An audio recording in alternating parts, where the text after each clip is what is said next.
Hi అండి అందరికీ. ఈరోజు డిన్నర్లోకి టమాటో చట్నీ అయితే చేసిన, అది కూడా గ్రీన్ కలర్ టమాటోస్తో చట్నీ అయితే చేసిన అనమాట. చాలామంది రెడ్ కలర్ టమాటోస్ని పచ్చడి చేస్తుంటారు కదా, అదైతే కాస్త పుల్ల పుల్లగా తీయగా అనిపిస్తుంది. నాకైతే ఈ గ్రీన్ కలర్లో ఉన్నప్పుడే టమాటో చట్నీ చేసుకుంటే చాలా చాలా బాగుంటుంది.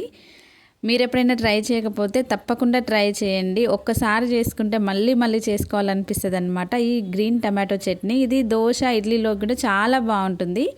మరి ఎలా ప్రిపేర్ చేసుకోవాలో చూద్దామా. ముందుగా మనం టమాటోస్ని పచ్చిమిర్చిని అయితే నీట్గా కడిగేసుకొని స్టవ్ పైన కడాయి పెట్టుకొని కొద్దిగా నువ్వులు లేదా పల్లీలను వేసుకోవచ్చు. వద్దు అనుకుంటే మీరు స్కిప్ చేయండి.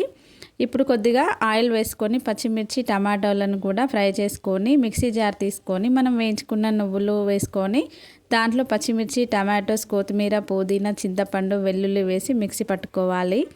ఇప్పుడు స్టవ్ పైన కడాయి పెట్టి ఆయిల్ వేసుకొని పోపు దినుసులు ఎండుమిర్చి కరివేపాకు వేసుకొని మనం మిక్సీ పట్టుకున్న ఈ చట్నీలోకి వేసుకుంటే టేస్టీగా ఉండే